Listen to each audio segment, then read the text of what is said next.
What's up, Marcus? What is happening? How you doing today? Never better. Good. How about Good, you? good. I'm doing good, man. Doing Good. good. So we're excited about this. We you guys are getting a sneak peek of what we're going to one of the things we're going to launch at GridCon. Uh, a discussion that Mark and I have had for many years because so many people have asked us about this. It's like, wouldn't it be cool if we can bring people alongside us to show people what we do when we're like buying, fixing, and flipping real estate. Like it'd be really cool to bring people alongside us in an educational format, but also make it such where they get to invest alongside us, not with crazy amounts of money, but with things that like an amount of money that everyday people can do. And interestingly enough, the story is Mark was doing some research on investment clubs because we had seen somebody else launch an investment club, and you were part of some investment clubs, right, Yep. Mark? Yep. And you're like, hey, this is one fun because guys, just so you know, this is like our fun. Okay. This is like our fun. So, one, it's fun. And then two, it's educational because so many people just get stuck in, like analysis paralysis. They are not able to pull the trigger themselves because there's big sums of money normally, a lot of risk to do these deals, and they can't do them by themselves. And we're like, it'd be really cool if we could do this alongside our grid members. And so we started going down the rabbit hole, and Mark explored a couple different options. And then I had the pleasure of meeting the CEO, and I've had her on the podcast, Stella Hahn, and she'll be at GridCon. I had the pleasure of meeting her and looking at the tech and looking at how they can get how you can legally create an investment club without forming a formal syndication fund, right? Because that was always our fear. Mark, do you want to talk to that at all? Definitely. Let's talk about kind of the difference between this thing that we're going to be launching and the kind of the more traditional, what we'll call the old-fashioned way of how you collaborate with people on deals. By the way, I can't really see it, but I'm repping my BP Bigger Pocket shirt because that's actually where we ran into these nice folks at Fractional and got to talking about their model for investing club. But what we're doing here is, Rob, like you said, we want to be able to do deals with our people, with our grid members, with the people that come to our events and our friends and our family and all the other people that are interested in what we're doing on the deal side. And the the what again I'll call the old-fashioned way of collaborating with people to do deals is what's known as syndication. And with syndication, you're able to take money from strangers and friends and family and whatever, but they're SEC, which is Securities and Exchange Commission, registered products, and there's a process for doing it. And that process dictates who you can talk to, how you can advertise, how much they have to actually be worth, like their personal net worth.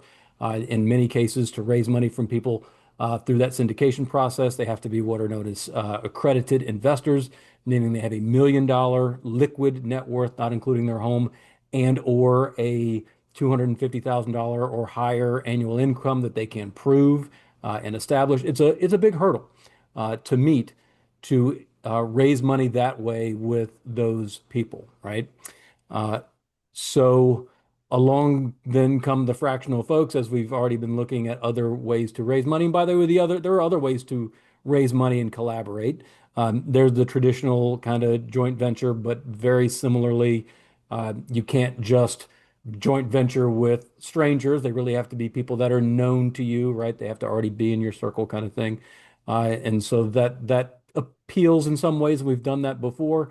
But because of this thing that we've built with Grid, where we have people all over the place who do know us, like us, trust us, but also want to follow along, want to participate, want to learn about doing deals, it really makes a lot of sense with this function of the Deal Club. That again, we found out about through Fractional here about a year or so ago at BP. And what they do at Fractional is they help people like us start deal investing clubs that are similar in that it's people pooling money to do things, but different from syndication in that the SEC allows these clubs to exist under this subset of rules for investing clubs that some people may already kind of be familiar with. My mother was part of a stock investing club like 30 years ago. A lot of people are maybe kind of familiar with that, where you come together, and back in the day, it was maybe at like the public library or somebody's house, and you'd meet and talk about stocks, and we're going to pool our money together and we're going to buy some stocks, and hopefully it works out. Same rules, same basic structure.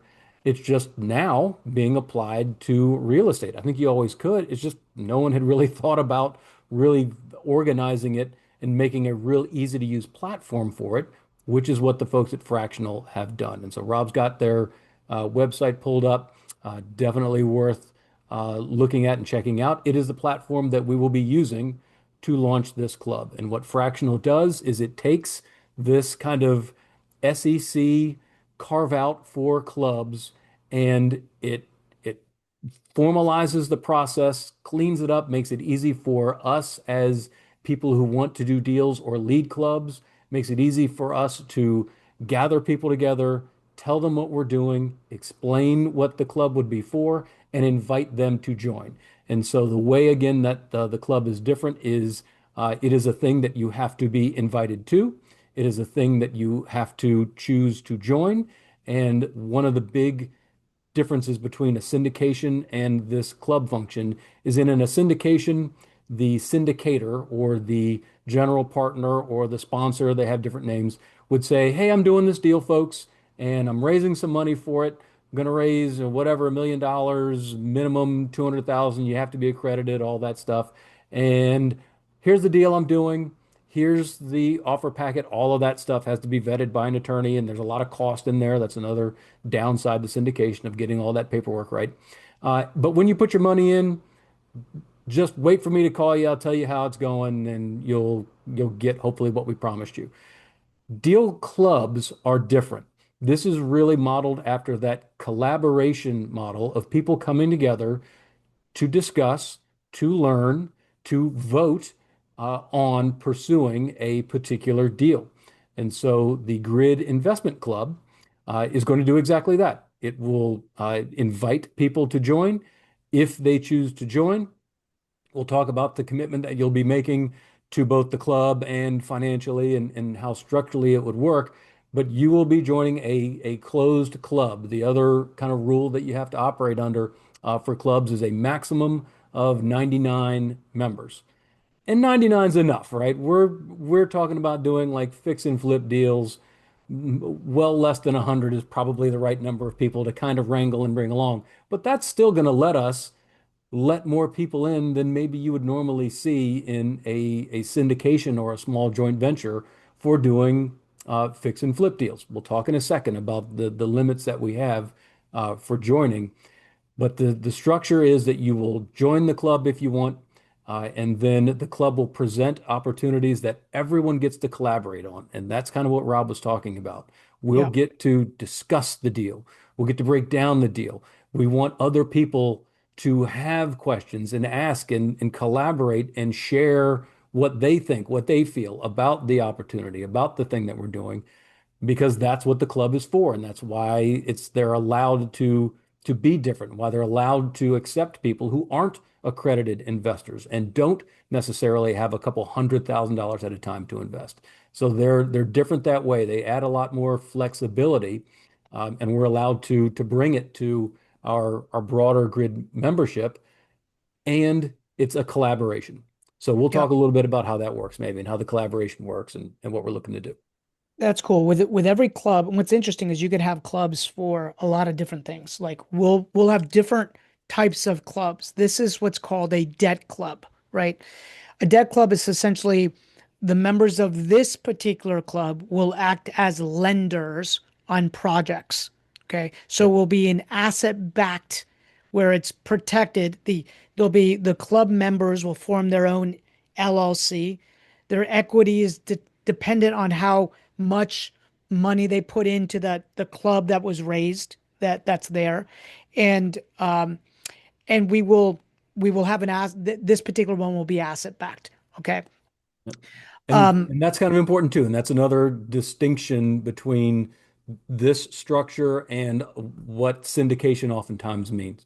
With syndication, you put your money in, it maybe does go into an LLC, you do become a member of it. It's doing whatever it's doing with that money, and hopefully the project is cash flowing or sells for money or whatever it is.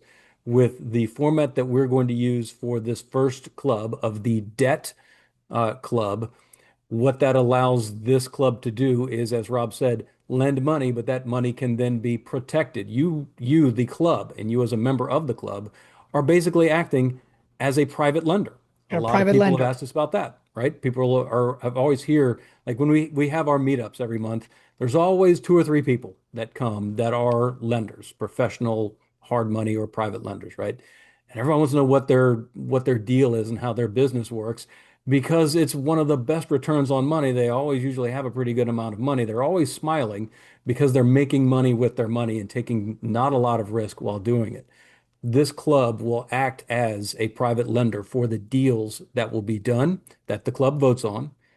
And so that means part of the process will be us discussing the security, the leverage, the risk, how this functions as a loan. And so you're also going to be learning about that private money lending process, in addition to learning about the deal and how the deal works and how the deal gets managed.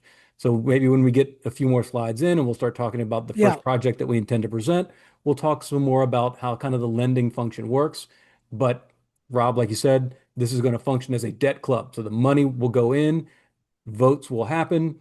If the vote is successful, then that money will be lent to the entity that's doing a deal. That is the one that's guaranteeing the return, and that is the Yep. asset that will back and protect the money in the club. And we're going to show you guys the first one that we actually already have under contract. um, I was like, hey, this is a great, we could do this by ourselves. We're like, we could do this by ourselves. We do this all day long by Yep. ourselves. We're like, but this would be a great first test for us on the platform to bring Right. everybody along with us on the journey. So we're going to stick primarily to Northern Virginia because when we think about like doing this at scale, like that's what we know. We know Northern Virginia real estate.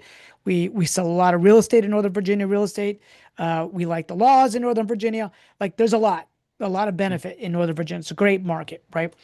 And so the club criteria is that we're going to be shooting for a 10% target annualized return, right? There's never any guarantees. Correct. One of the things that we've learned through this process is you have your target return. That's our target return. That's what we're looking for. And this club will operate for no longer than 24 months. So it will close at 24 months and then we will redeploy into another club or we'll do something different. Or we vote, right, Mark? We can Correct. vote to extend the club even longer. And the idea is to turn the money multiple times within the club. So we want to Yes. turn the money multiple times over 24 months. But The, 24 months is what you would consider like your lockup period. Know that it doesn't have to be 24 months. We could choose to wrap the fund early, but the target is to be using these funds for deals over the course of 24 months, after which we close, everybody gets money back, and then you can choose to rejoin, or perhaps we choose to extend. But people, when they invest in things, want to know, well, how long is my money locked up into this investment? The target is for 24 months. So that's an yep. important target for people to understand. The Understand mi- that the intent is to be using this money to do deals for the next 2 years, after which point we all will get to decide if we want to do it again or for longer. Yep. And payments will happen on a quarterly basis over um I guess that's something that we need to discuss, right? Like monthly or quarterly basis over the next 24 months. Yep. Uh the minimum investment on this is $20,000. So it's not like, if you're typically doing a JV deal or something like that here in the Northern Virginia area, you're going to need like 50, 100, 150, 200,000. Like we wanted to make this so that it was available to the members within our community. And And Rob, we had those earlier slides. I think a lot of people that are here probably know us, certainly at least know you. But we are the club founders. We will obviously also be club members. But when we're saying things like, 10% targeted return, the 24 months, $20,000 minimum investment, those are the criteria that Rob and I are setting for this club as the operators of the club. Everyone will, though, have to vote once you've joined the club on doing the deal subject to those terms. And when we get to voting on a particular deal, we'll say, all right, now we have set it. It is looking like it is a projected 10%, either quarterly, monthly, annual, at the end of the deal, whatever the terms are, we'll get to. But part of being in this club is signing on to Rob and Mark as the people who are organizing the club. We will also be members. You would be a member. The membership would vote, and we'll talk in a moment about how kind of that voting piece works. But these terms are things that we set based on what we think will make for successful deals and successful participation by you, the investors, so that you want to keep doing it. So back to those kind of deal metrics, those will get solidified before we vote on a final actual deal. But things like the $20,000 limit, minimum limit, is a thing that I think we can say for sure is happening no matter what the deal is. Rob, as you said, that's a heck of a lot less than the average syndication that probably goes out at like 200,000 for this kind of thing. So it's small enough that we hope a lot of people can participate that otherwise wouldn't be able to participate just based on that minimum but deal large size. enough that we're not hurting cats with, people putting in $1,000 or $2,000 and, you know, Correct. This is yeah. not for you if all you have is $5,000 to invest in a thing, then great. Keep coming to Grid. We'll talk about other ways that you can participate in things and you can learn to wholesale or do deals on your own, do other things with other people's money. But what this will be for is for investors that are sophisticated and capitalized enough to meet that $20,000 threshold, but maybe don't necessarily want to do 200 grand or more at a time in a deal, but would rather collaborate, have the opportunity to make a good return on their money given the amount of risk that would be taken in a more manageable size. So, And learn along the way. Like and learn learn, and participate. participate, and earn, right? Earn while you learn, or learn while you earn, either way. Yeah. Uh, Now we're going to provide monthly updates. So we will give progress of the project or projects on a monthly basis in this format. We like Northern Virginia because if you guys are investing in Northern Virginia, there's been a solid, stable market with tech and government contractors. We will have first and or second liens secured on these particular properties. Fractional does charge a 3% platform fee, right? Which, when you think of it, it's not like a crazy amount to manage you're all of the K1s and back end and accounting that's required, right? All investment carries risk, right? And results are never guaranteed. So know that this is an investment and that capital is always at risk with an investment. We'll never have a max LTV of more than 80% in any of the projects that we secure. And those are some common questions that are out there, right? can I double click on a few of these real quick Yeah, and yeah. Go ahead.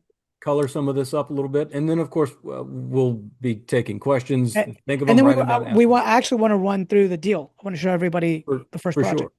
sure. Well, maybe we do that. We can talk about our probable first deal and then come back to these questions and maybe discuss in light of an actual deal. Want to do That that? sounds great. You want to do Okay. that? Let's do that. I'll All stop right. the share. While you're doing that, on that topic of updates, our intent for this club is for it to meet at least monthly. And at the monthly meeting, we would have the opportunity to review the status of any deals that the club is currently involved in, talk about any new opportunities that may have come up that we might want to invest in, and then just also generally talk about the deal, a deal, any deal. It's our space to come together as a club and talk about the business, talk about fix and flips, the lending process, anything. Again, it's the collaboration part of this that allows this really to exist. It's what the SEC intends for us to do, and so it's what we intend to do, is to really make this a real collaboration, a real club, Yeah. with all that that entails, with the benefits of membership being that we'll be in regular contact and talking about our projects. Cool. So, Yep. we decided what's cool about this first deal is that Mark and I have done 3 or 4 other deals in here. You probably, Mark, renovated 5, 6, 7 houses in this neighborhood. I've correct. I have personally renovated at least 10 properties in this neighborhood. Yeah. At This least. is this is in Reston, Virginia, mid-century modern. I know the community well. I've probably sold more homes than any other agent in this community, so I know the asset value better than anybody else. This was actually a property that my wife and I recently did as a fix and flip, and Mark with MR did all the construction. Um, And when you say recently, this closed last month. Last month. This just wrapped. Right. So these are they're you either love or hate mid-century modern. I love mid-century modern. Um, and I love how it allows Charles Goodman was the architect here, and it was all about letting nature in. When we bought this house, guys, this was a hoarder house. It was disgusting, 18 dumpster full of stuff, rat infested. It was terrible, right? We designed it, we renovated it. Um, you know, you guys kind of get the idea of what this is. And the reason why I'm showing you this is that the house that we have under contract is pretty much the identical model, except one level larger. It's bigger. So the one we're going to show you is actually bigger than this model. It's a 4 level carriage house. This is a 3 level carriage house. So, Mark, you did a good job on this reno, What I man. like about the mid-century houses is they're popular. They sell, people love them. Uh, for better or worse, architects love them. They're a particular breed of people, and Hickory Cluster now has a lot of architects in them. But they are beloved by people for the light and the openness, and they are a very particular kind of architecture. And we So we pretty much touched everything in this house, right? So you guys get the idea. This we listed at 624, knowing like we like to create when we go to sell a house. One of the things that I think this is educational right here to just discuss is that we never list at market. We're always listing slightly below market. We want to create what we call the FOMO effect. When you create the FOMO effect, you get multiple offers and you can drive that offer up. You can see this was listed at 624,900. It went under contract within a few days and it ended up selling for 670, right? So we create that to drive demand. So why don't we look at some pictures of the existing asset right now, Mark? Would that be sure, cool with you? Let me just see sure. if I can pull that up. So this is the same house, believe it or not, but larger. That other one is, I think, small. It's like 1,300 square feet. This is 2,000 square feet. Has a little bump out. The And what you're gentleman that seeing here, well, I guess Rob, you're probably about to say it. This was under active renovation by the owner, and active renovation being, I don't know, how long have they been at it? 5, 6 years. It's been years. This was Uh, his pet project. This was this his pet was project, this right? was the pet project of yet another architect, owner, lover of the neighborhood. The very sweet people. It definitely had a love for the neighborhood and for the architecture, and had a lot of ideas for this home, and was doing it all just about himself. himself, which I cannot imagine.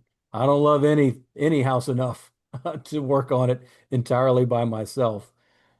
So there's there was a lot that was thought of and planned for this house, and uh, one of the psychological downsides is a lot of that probably just isn't really appropriate for the marketplace and will likely get modified and undone. Um, but back to upside, a lot of what you'll see in a lot of these pictures here looks like a lot of clutter and random junk. It's actually a lot of material, tons of material, every kind of material, lumber, electrical, plumbing, appliances, uh, wallboard, just tons of material that will come with the house, with the sale. And so it's really just going to be an organizational exercise to get things where we want it. We have local storage that we'll be able to utilize to kind of make better sense of the space and get things where we want it until we need it. But it's going to save a good bit of money on the material side, having the many years of materials that were already pre-bought and stored at the house that will come with it, along with the work that will need to be done.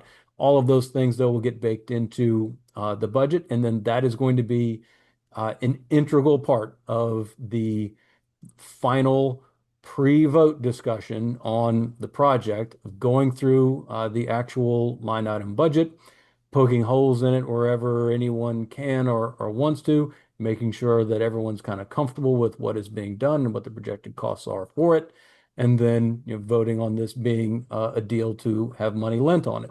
Yep. But the reason we're bringing it up and the reason we're starting with it is a very strong deal Yeah, it's a in a strong neighborhood we know deal very, very well. in a neighborhood that we know, that we renovate a lot of houses in already, that we intimately know. And so here's some basic conservative numbers that we've put in place. Mark, this is your spreadsheet, so I don't know if you want to talk through it, and I'll just kind of drive. But basic, the address of the property, right? 11509 Hickory Cluster. Estimated square footage, around 2,000 square feet. The after repair value, 750. We actually sold, Mark, you and I sold one 2 years ago now for 775. Correct. I Again, actually identical house type. Identical house, identical house. I put an exit, conservative exit at 750. I actually Mhm. think it'll go for more than that, but whenever as an investor, you are estimating, or let's just say you're pricing everything out, you're not swinging for the fences. You're going for like, hey, what's the no-brainer that we think we're gonna get on this? And then you create all your numbers from there. Threw in the annual taxes, 8,267. I threw in 9 months. Like that's a long time for this project. But the reason why I threw in 9 months was because where are we right now, Mark Beckett, in the season? We don't have to settle on this property for another month. Right. So that would put us in the end of June, July, August, September, October, November, December. We don't normally want to sell around that time frame, right? Could we get this project done in like 5 months? Maybe, but it's a big project. You guys saw it. There's a lot of permitting that's going to have to happen. So I gave us 9 months, which actually is good for the club because it kind of juices interest for the club, right? Um, Yep. That's you, another thing that we get to talk about because this is a debt club and we are acting as private lenders to this deal. It's a deal that Rob and I are doing, so we're going to be both sides of it, both on the club side and on the operator side, doing the deal. But it's still full transparency on what is the plan, how long will it take, what do you really think are the possible curveballs and those kind of things. And so we'll get to assess all of these things through that lens of a lender. Like how long really should this take? How long do I want it to take? what's too long as a lender because we will in the future be able to look at doing other deals or making other loans, possibly to other people. We'll talk about how to view these deals from the lender side and really Yep. assessing that risk on the lending side of things. So timing is definitely one of the things that's a big component of it. You don't want them to Timing be too matters. short because I want my money out long enough to make me a decent amount of money, but we don't want it out for a really long time because nothing good is likely happening on a renovation job that takes over a year and a half to do, right? Yep. So there's a sweet spot for when it's working well as the lender. Yep. So we'll talk about that. We the club will purchase this property at 275, The club right? will lend to the LLC that's purchasing the property. Correct. And just so you know, the entity that has this under contract will assign to the entity that is going to purchase and renovate this house. That it's actually under contract for 265. So my investment arm has this under contract for 265. It will take a $10,000 rip as an assignment for having found it, done the work, all the rest. The club LLC, or the entity that's buying the club, I should say, that's right, because we're a debt club, will purchase this for 275. And so you guys can just already see that spread that's there from 750 to 275. Okay. And And we'll I'm going go, to keep and I'm going to keep reminding you, Rob, on the operation of the debt club. The debt club is acting as a lender to the LLC. yeah, So the yeah, debt yeah, club is not buying the deal. You get the protection of lien rights on the deal, which we'll talk about, which is a huge part of what protects the club's investment in the loan. But it is a yeah, loan to the entity. yeah. So And the the entity will buy entity, the house. yeah, the entity is Rob, Mark, and my wife, Kim. Just so you guys know, that is the entity effectively. The members of the entity. And so again, the part of this exercise, what's so valuable about this exercise is going through this, you will learn how private lending works to anyone. What is the structure of the LLC? Who are the members of this thing? What do I need to know about them? What kind of security do I get? When am I going to get my money back? What happens if things go pear-shaped? All of that stuff will come up during this process, and it will let you go through it again on a deal that we think has plenty of margin in it, where a lot of things can go wrong, and it still works out just fine for the club and for the lenders that are the members of the club. So we'll get to talk about these loan to values and the repayment terms and inspections and draws and all of those things that will be a part of the deal when we get around to doing the deal. So we're saying in this case that if we were doing this with a $500,000 loan, that 67% LTV. I think what we're targeting for the club right now is 6. So you can just change that if you want, Rob, on the spreadsheet right now, and it'll update the numbers.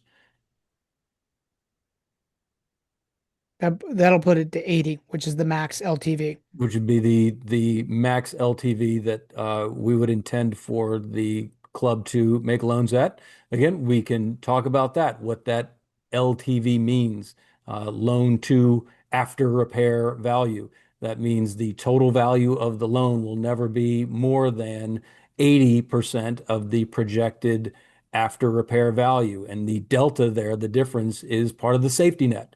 That means the thing that should be worth 750,000 or more will never have more than 600,000 lent on it, meaning there's that much room for price to be cut before it's ever an issue for the lender. The person doing the deal takes that risk and they lose that money or they don't make that money Yeah, right in here. order to pay the club back, right?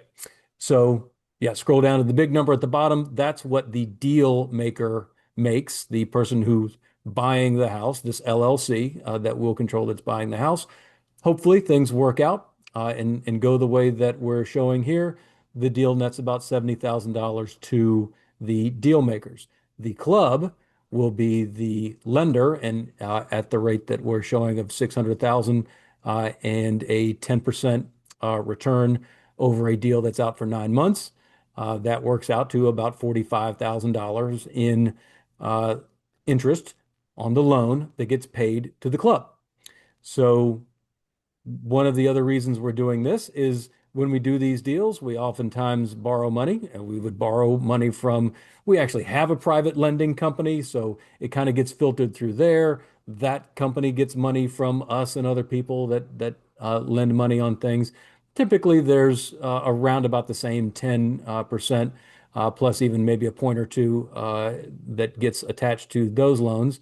So we are proposing a flat 10% to the deal club. So we might save that couple $1,000s of points for ourselves in exchange for allowing other people to earn that 10% and be involved in the deal and collaborate in the club and learn to become a lender yourself. But you decide after doing this, hey, lending is for me. Maybe you'd be able to take those same skills and lend money privately elsewhere, uh, in places on your own, outside of a club even. What's so But interesting, yeah, this go is the ahead. piece. Yeah, this is the back end of the club. So this is where voting happens. This is where commitments are taken. This is where there's a lot of information on the club.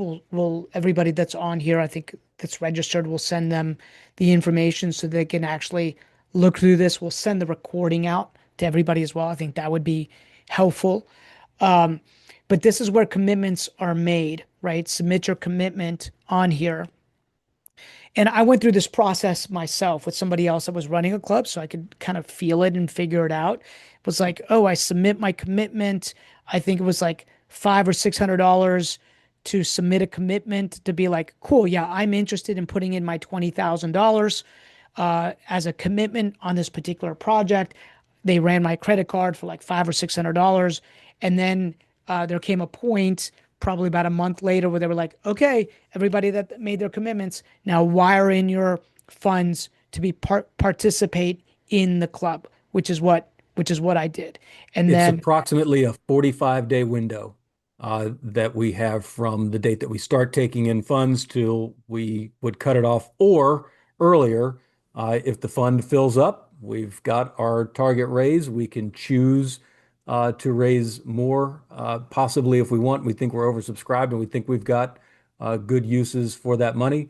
But either when we decide to close it because it's full or that window ends, then whatever money is there, and then that's what the club will use. yeah, yeah. Uh, but I'm sure we'll be hitting our 600 target, and then we can decide if we want to either add additional or fund another club for doing other deals. But I think we'd like to do as much as we can with this one.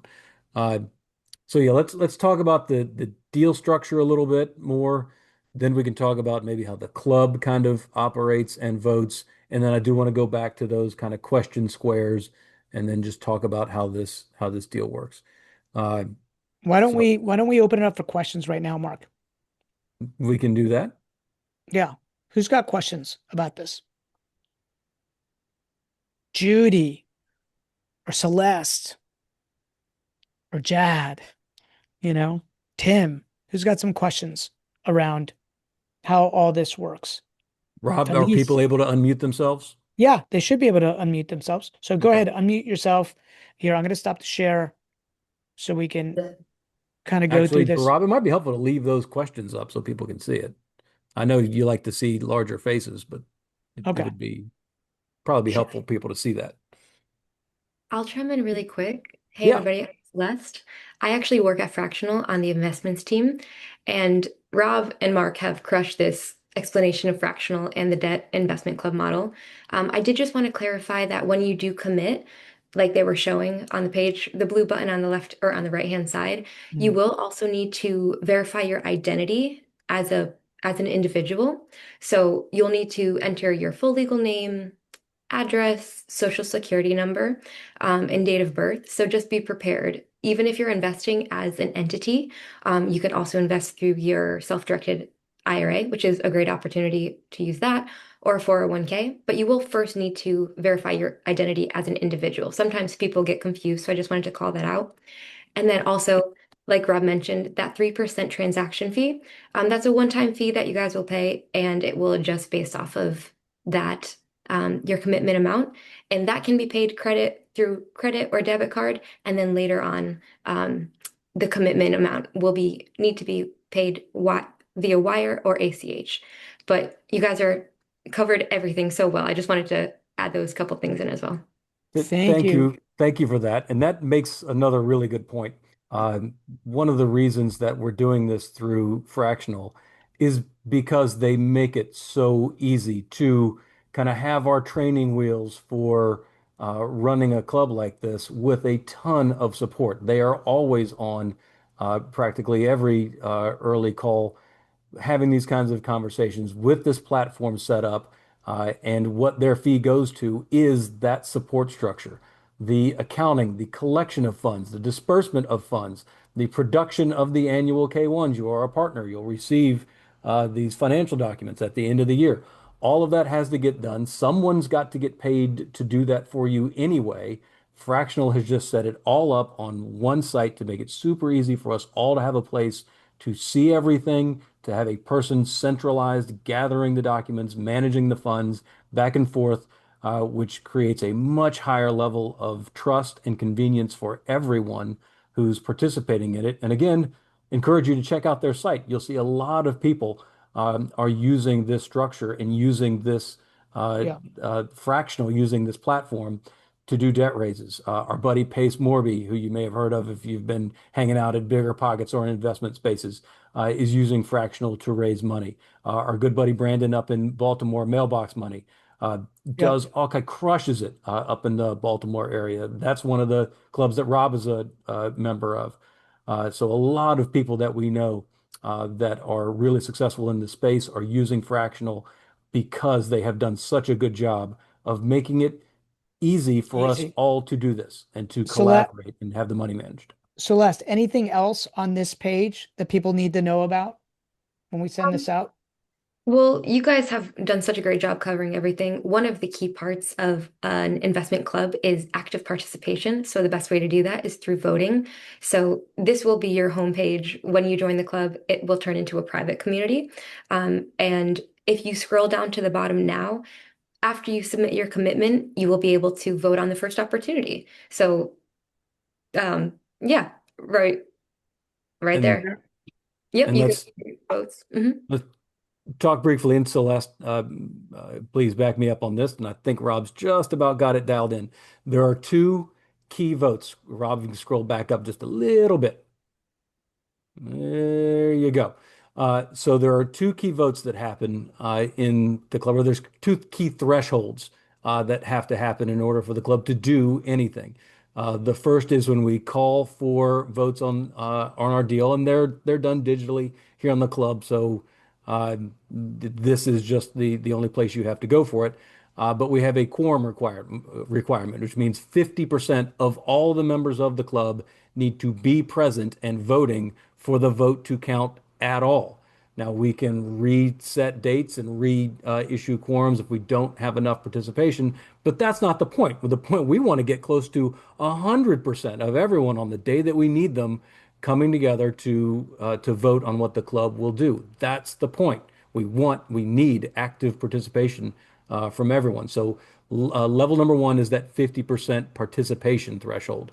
Then it's a 60% threshold of approval to do the deal. So at least 60% of the members who are voting have to vote for in this case, loan to the project that we would be proposing to bring up in order for it to pass and to happen. Doesn't happen, the money stays until we find something that we are all able to vote together on to do. So then it's incumbent on us as the kind of club sponsor and bringer of the first deal to make it so that everyone agrees this is a good, viable deal, a thing that I want to participate in, and a place that I want my money to go, so that you'll vote positively for it, so that it passes, so that the deal can get done.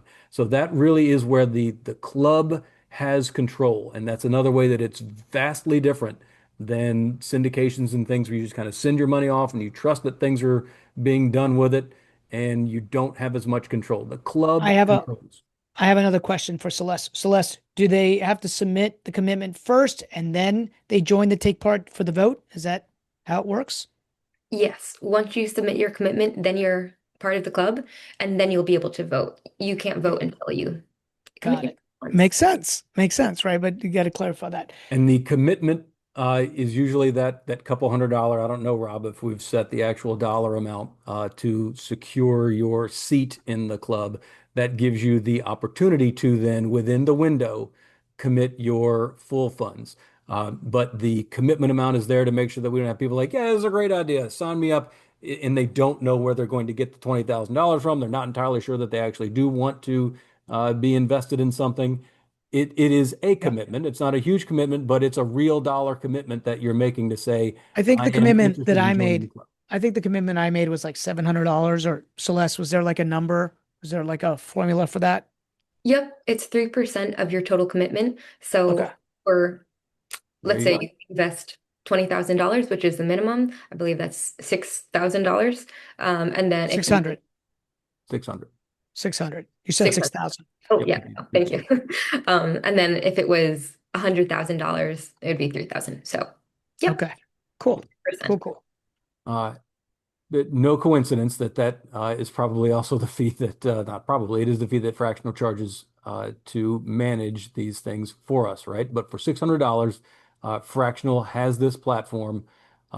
It manages the collection and disbursement of the funds. It manages the preparation of the tax documents, manages the sending of all of those tax documents to everyone. So you'll get your K-1 every year as a participant.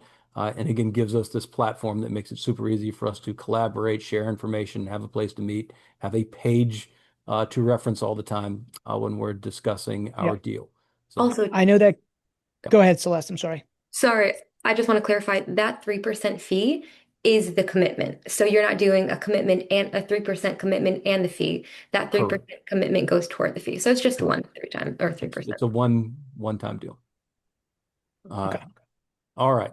So, So I know Casey Investments is making $100,000 commitment on this already, right? mhm, okay. Um, so Casey Investments is my wife. She has her own money that she plays with on investments. She's going to put in $100,000 on this particular project. Um, I don't know if she's on here or not right now, but that like you guys will see that commitment come through in the next 24 or 48 hours. Celeste mentioned this, and then we will get to some questions. I think a few questions have come in. But the way that you invest in the club, you have some options. So you can invest as an individual, you can invest through an LLC if you've formed one, you can invest through your self-directed IRA. If you've not been to our grid meeting discussion of that, highly recommend you find a way to find a past recording or look up self-directed IRAs. Using self-directed IRAs for alternative investments is a great way to get greater than average returns for your retirement accounts. And this is a format that allows you to do that. So that makes it also hugely powerful for people that have and want to use self-directed IRAs. All right, so I think Felice had her hand raised. Looks like Lauren's got her hand raised. Let's hit some questions, Rob. Go for it. Thanks. I appreciate it. Thanks, Mark and Rob, for doing this. I just wanted to understand, let's say, two investors want to invest 100,000 each, and then two others want to invest 20,000 each. And then like you meet your 600,000 goal within, I don't know, 2 days. Mhm. But then maybe there are other people that want to be in the club and want to invest their money. How do you work that out?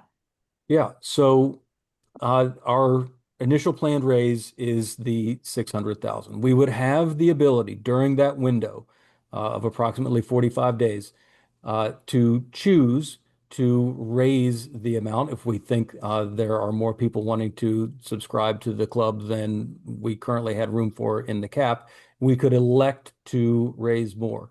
Uh, we have a deal already identified that we think could probably make good first use of that first round of 600. But if enough people raised their hands and we thought there were other opportunities, that we could bring to the club, each of which, again, requires that 50% participation and 60% affirmative vote.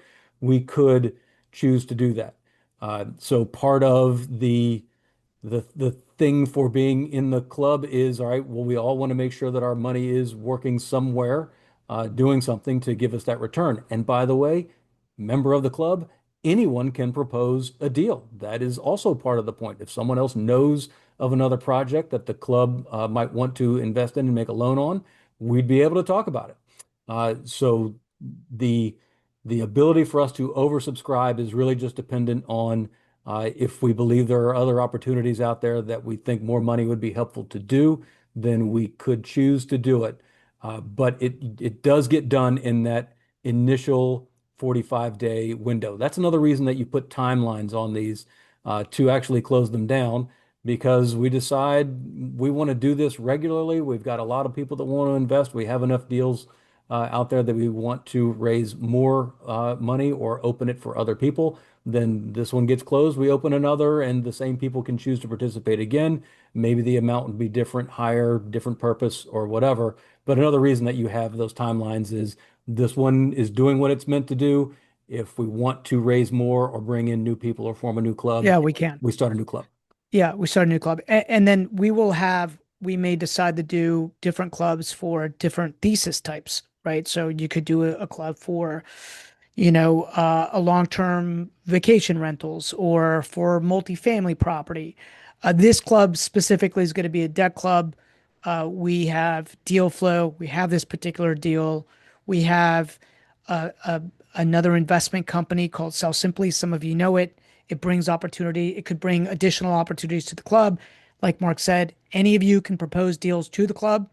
The club can then decide to invest in that or not. And whether we decide to raise the amount that will, we've kind of offered, just depends on deal flow and how, depends on demand, like whether you guys have an interest in this or not. Like we And said, back to we go ahead, Mark. you say, talking about the deal structure thing. One of the questions I had earlier on in the process is, well, why wouldn't we just start a club for just deals, like general deals, any kind of deal? What really works best in the club is when it is like-minded people who all want to do the same thing, because we do have to meet those thresholds of both participation and affirmative positive vote. So this club is going to be set up for a debt club structure, meaning acting as a private lender to people who are doing deals, because we think that's one of the safest, one of the easiest to kind of protect and get your arms around and understand kinds of format. So that's what we're doing with this one. But as Rob said, future clubs may be started for doing buy and hold, building a portfolio, self-storage, short-term rental. There are a lot of different ways to invest, and there are a lot of different deals and opportunities that we come across or that other club members may come across. But we really want the clubs to have something of a set thesis around Thesis. them of what they're Yeah. for. This is a debt club for lending on fix and flip. And we haven't actually mentioned the other thing that we think that this club could do with a similar structure with our Renovate Now, Pay Later program for our agent side. And Rob, you can decide if we want to talk about that now, later today, or another time. Uh, Yeah. but it is another way that we think this debt club can operate, doing good, safe deals that should be able to hit our target return. Yeah, Uh, I'll mention it very quickly. For a decade plus, what we've done as a competitive weapon on our agent business is offer a renovate now, pay at settlement type of deal. And really, that's it's just another form of being a lender on those projects. So if a seller's got a lot of equity in a property and the property needs some level of work to to yield them a higher net number in their pocket, for years we've funded those kind of deals and then charged additional management fees and commission in order to help them and extract more value from that exchange. And that has been very profitable for us. Very, very profitable. They are typically second lien positions, so they carry a little correct. bit more risk. Um, and so when we bring one to you, We will assess the risks together and determine, is this one we want to do in the club or not do in the club, right? That's the beautiful thing. We could all kind of decide how to do it together. Normally, we only invest in ones that just have a lot of equity, and we know it's like an absolute no-brainer for us. But Rob, who can I else has questions? That's Rob, can I just say something yeah, real quick? yeah, So yeah. I've known Rob and Mark now since maybe like 2013. I don't want to date us, but like this is if I'm flipping my own houses, but once I have enough money, I would definitely join this. For all of you guys that are looking to invest, this is like the safest money you're gonna put in because like Mark is a licensed contractor, Rob knows the market well. So just a bit about me, like I'm an attorney. Plus, I'm a Class A contractor. Plus, I'm licensed in Maryland, Virginia, and DC. And I tell you, I vouch for this whole fund. Like, you guys will not lose money with them. So I highly Listen, Chad, recommend you guys well, put I will this Thank you, in. Chad. send you that. I will send you that check in the mail, brother. No, I no, I'm just trying to be honest. Like, I don't need anything from you guys, but like, I'm flipping my own houses. I just bought the two daycares. I'm actively buying commercial real estate. So I'm always like leveraging. But, if hopefully if I get enough, something where I could put in, I would definitely put my money in with you guys. We It's thank appreciate that, and thank you for those kind words, Chad. And really, what we see this as is an opportunity for us to go to the network that we've built with Grid of people that hopefully have seen us in the same place month after month for nearly the last 20 years, doing deals in our market, and hopefully we can do more. This will hopefully allow us to get the leverage to do more good deals with the people we know, with our friends at Grid, and let them kind of come along more for the ride. Like Rob said, people have been asking us for a long time if they can do. So, Jad, we'd love Lauren. to have you in a club and all of our other Grid buddies. Lauren's got a question. Lauren, fire away. Yeah, thank you. I actually have two questions. One is if you are going to invest, is your vote weighted based on how much money you put in, or all votes equal? And my second question is at that 2 year mark, if you decide to extend and you vote against it, can you pull your money out at that time or add more money? I just wanted to get a sense of like if the group votes to continue on the club, is your money locked up or would you be able to pull it out at that time? Celeste, Celeste. would you have your finger on the mute button to be able to jump in on that?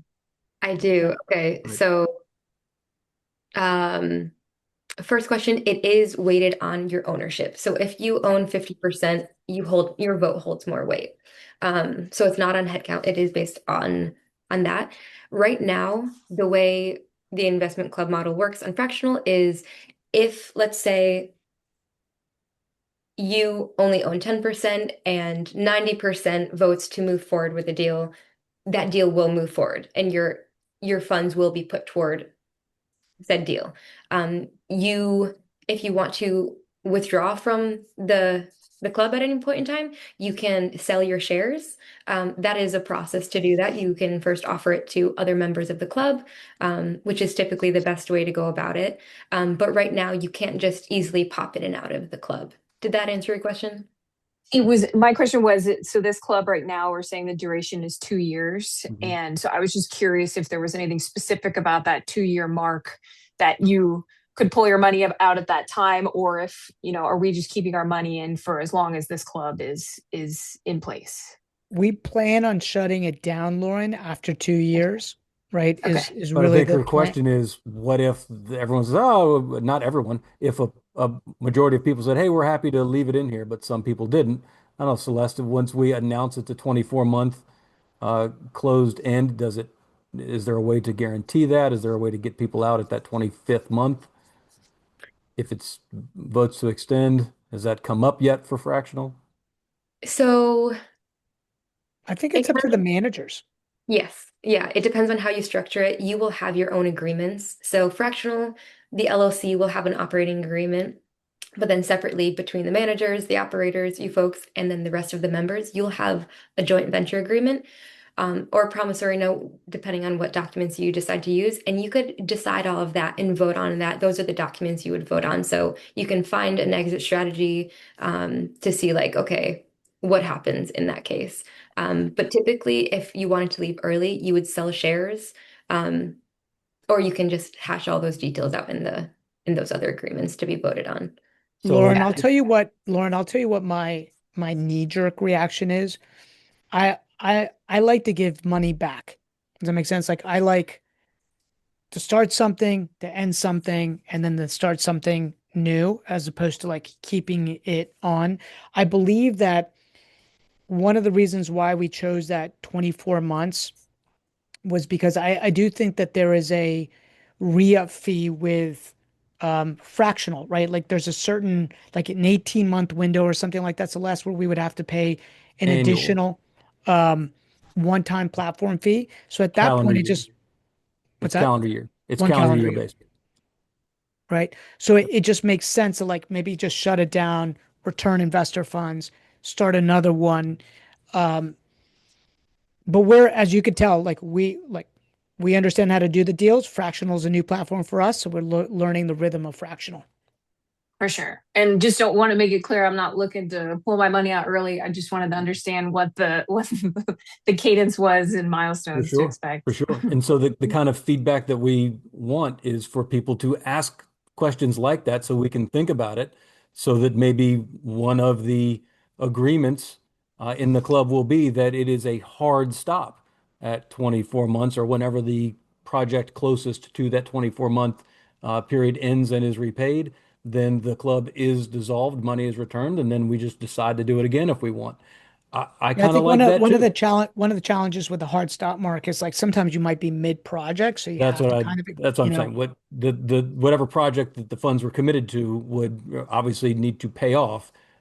But then the hard stop would be like it would not continue beyond whatever project was in existence at that, for instance, 24th month. That project pays off, funds are returned, and we start over again. So cool. Thanks so Good I question. much. I like that. Sure. The other thing, they made it really easy, by the way, to connect Celeste. Like, well, I noticed to connect either my self-directed, account or my bank account to the fractional platform to transfer and wire money. It was simple, like super simple, which is why I think that ID check had to take place. So let's start with that because that's one of the questions in the chat. BJ was asking, what does identity verification consist of? I'm guessing it's probably something along the lines of driver's license for an individual, operating agreement for an entity, the form from uh, your intermediary if you're doing the self-directed IRA. Tell me, Celeste, if there's anything I missed there for Yeah, it's identity. pretty much you're going to see the same stuff you would as if you were opening another brokerage account or something like that. So it might just ask you for your name, date of birth, address, and social security number. If there are, we use a platform called Footprint, which is very secure. It's great, very straightforward. It might, if it flags something or just wants extra verification, it might ask you to upload a picture of your driver's license. It might ask, it doesn't always, but it might ask for proof of your address. Again, doesn't always, but it might. So just expect what you would in any other instance where you're opening a brokerage account or something like that. It should be fairly straightforward. So yeah. Yeah, prove who you are, prove where you're operating out of, and then provide tax information because these are taxable income. So they'll need to know how to send you your tax forms. Uh, all right. Next question. Will you send out the details about how to join the club and will you send the financial statement monthly, quarterly to the members of the club within 24 months period? Send out details about how to join for sure. Rob, do you want to talk about the kind of hard launch at GridCon and then Well, follow-ups that we'll have here? yeah, well, we're everybody here is getting like a sneak peek. And if you want to start joining the club, like Celeste, what's the process for that? They go, they make the commitment, right? That's the process. So we'll send everybody the link. Um, so you're getting a sneak peek before we launch it at GridCon. We will launch it from stage at GridCon with a basic description, and there'll be people there. And so we anticipate it will kind of fill up pretty fast, just to give you an idea. I know, like I said, there's already commitments that people have told us about.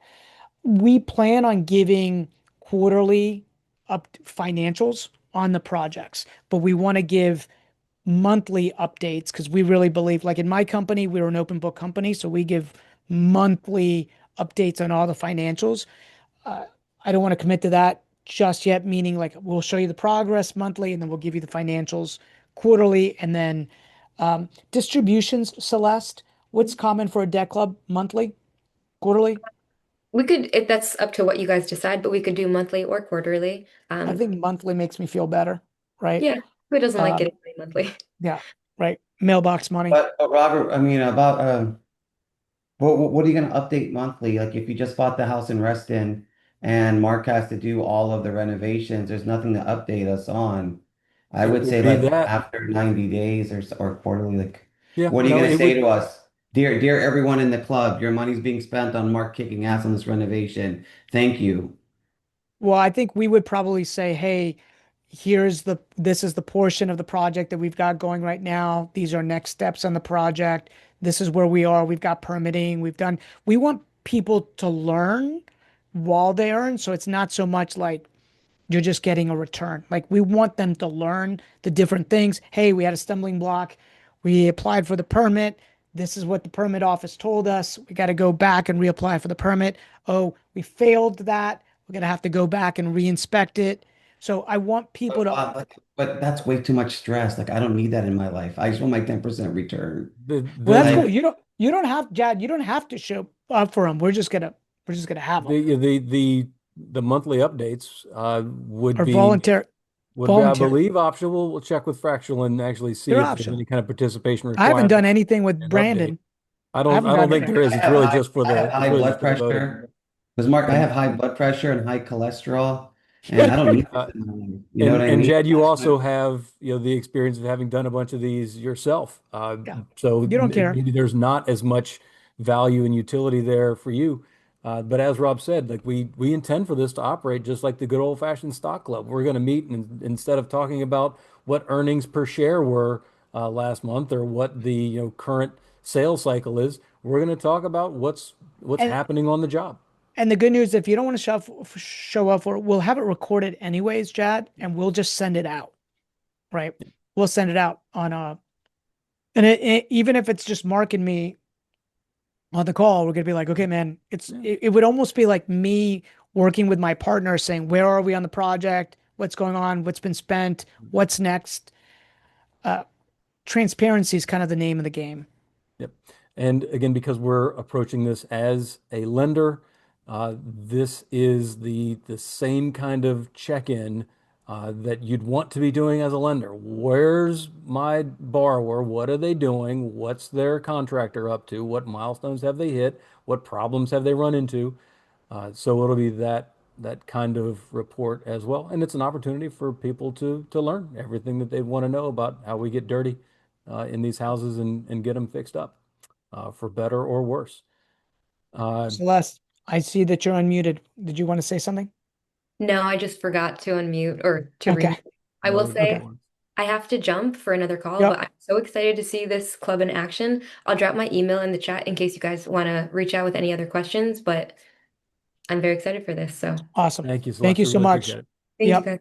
Yeah, we're past the hour, so Yeah, thank you, we're Celeste, on past that. there. So I'll try to power through some of these. And again, if you have Power through questions, nothing. We've let us covered it. What do let you us need to cover? know, and and we can get answers to anything that we don't have answers for Oh, I see what right you're now. saying. Oh, there are some questions there. There are some questions. All right. So, can investors fund via credit card? All right. Well, I don't know the answer to that.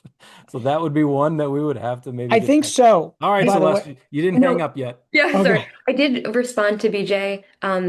You can submit your deposit or not the deposit, 3% commitment via credit card or debit, but the full commitment, 20K or whatever your full actual commitment is, that needs to be done via ACH or wire. There you go. All right. ACH or wire, There you go. you're not going to get your United Club points on this deal. They're not set up for that. Because somebody's Okay. got to pay for that, by the way. That's why you can't do it. Cool. What was None the of other that stuff question? is free. All right. So the next question is, will each and every deal require participating in a different club? No. So we have what we believe to be the first deal that we'll present for this club to lend its money on. But if another deal were to come along during this club's activity, we'd be able to bring that to the club and say, all right, when this loan to the project that we're currently on is paid back, do we want to redeploy into the next deal or use some of the money in one deal and some of it in another? We get to come together, decide, present, discuss, and vote on where the money goes during those 24 months. So we think we've got one that will probably keep us pretty busy and deployed for the first 9-ish months that the club exists. But after that, money Yeah, we got comes to turn back. the money. Money We comes got to back. We turn want it. to find another opportunity. So The that's what goal is we always to kind all of want to turn, do. yeah, we want to try to turn money at least twice a year if we can, right? This one's going to take a little bit longer, but the idea is can we turn as quickly as possible? That is Great correct. question.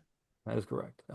So yes, different clubs usually only for different deal theses as we were talking about. So we'll So be, Mark, what we'll do is we'll email out this link, the grid link, yep. to everybody that's on this call, so that you can ask us more questions, review the information that's on there, feel the process, make your commitment. If you like, yes, I want to commit before we do the launch at GridCon. And hopefully we get some of you to join us on this ride and have some fun and a project in a neighborhood that we know extremely well. Yes, we will send the webinar out for everybody, BJ, for sure. Yep. And I think we'll be doing another one of these after GridCon as a follow-on, right, to get kind of the last questions answered and make sure that everybody understands what we're doing, Yeah, uh, and hopefully that they want to be involved. cool. Rista, love to have you on the ride. Like we want to make this fun, right? Uh, Profitable, educational, and Yep. and again, this is a project that just came up in our backyard. I was like, oh, this is perfect for the club, right? And Rob, if you can give me 5 more minutes, you want to bring up that question screen again. I'll just run through a couple of things based on the actual probable first deal that we're going to have people vote on. Yeah, Uh, Tim, no, not at this point. This is just straight interest as a lender, not as a uh, participant on the profit. So So your that's a good. last point is correct. It is acting, not essentially, it is definitely acting as the lender to the LLC that is buying the property. Correct. That's right. That's right. Oh, you want me to bring? Uh, yes, because one of the things that's on there, because this is a loan, there will be, there you go, security. Uh, so this will have a secured deed of trust on the property from the club to the LLC, meaning pay us back or else, just like every other private money loan. It will have foreclosure rights. It will have terms and conditions that need to be met. That's one of the primary benefits of being a lender. You get security, you get liens and deeds of trust Yeah, one of of the the fund. reasons why we chose a debt club first, and this is something that I didn't understand until much later in my career, being the lender, when done correctly, is the safest place to be in the stack of deal makers. Meaning, the person that takes the most risk on a project like this is the rehabber. And if and I don't know, Jad, if you've ever done a deal where you made no money or you lost money, but the lender still got paid, right? I know I have. And we're like, what? That's a great first place for everybody to kind of like learn the game and play the game from a lender perspective, especially with a like this on this particular deal, first deed of trust. Yep. Which basically means the kind of order of repayment is when the property is sold. The first thing that happens is the loan is repaid. The second thing that happens is the interest on the loan is repaid up to our target of 10%. And then after all of that, if there's money left over, the deal maker makes profit. So it securitizes the lender to the maximum degree. Uh, Yeah. so that's kind of the security thing. The LTV is again a discussion of, all right, how much should be lent on this versus what it's going to be worth when it's fixed up. And that delta is your protection. That's that. Am I going to get paid back? Am I going to get my interest? And then after that, hopefully the person doing the deal makes money. The LTV is what kind of guides that Margin of protection safety. and guides that margin of safety. So that then equates to that risk. Of course, there is a risk if the deal doesn't have enough money at the end of it to repay its interest, then that is a risk that the club takes. That is why we would want to underwrite the deal, and we'll go through comps, we'll go through photos and proposals and renderings and budgets and everything that needs to be gone through so that people have an understanding of what the deal looks like. Talk more about what we've done in the neighborhood and in the area so that people can be comfortable with us on the operational side for doing the deal. And then you get to vote. And I think the rest of it maybe we did kind of cover. Yeah, I think we covered it. So All right, last question. Here's another one that I don't know that I can answer right now. Open to people outside the US, non-US investors. I think maybe, but that's a great fractional question because that really gets into that tax documentation and the kind of government paperwork part of it that fractional handles for us. So we'll have to get an answer on that's a that. great question, Mark. Yeah, we It is should a good ask. question. Yeah, We'll definitely ask. We will great get an answer. question. We'll ask Celeste. We don't know, but we take inventory of who asked that question and like let's get that answer Okay. back. And then BJ's question was about being able to review the actual deal documents prior to committing to the club.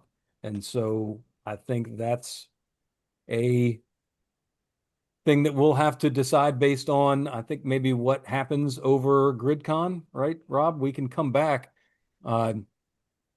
before closing out access to the club and have more meetings and discuss actual structure, right? And go through things like the deed of trust that would go with this and go through the deal metrics I in mean, particular. yeah, I know you that's didn't do that, right? You didn't do a lot of that with no. I the mean, last club. uh, we would send out all the comps. We could certainly put them in touch. I mean, it depends on how granular somebody wants to get, like the legal deed of trust secured against the property. I mean, that's a little just nuanced, It's doable though. Well, It's I know doable. I'm not doing it. You could do No, it. I get it, and that's the nature of the different kinds of people, right? That will participate in the investment club. Different Yeah, people will Mark have that's why we different call levels Mark of the comprehension. professor. The good Oh, news, BJ, is I'm that kind of guy. I am also the let me see the paperwork again kind of person. I So call him the chief risk officer.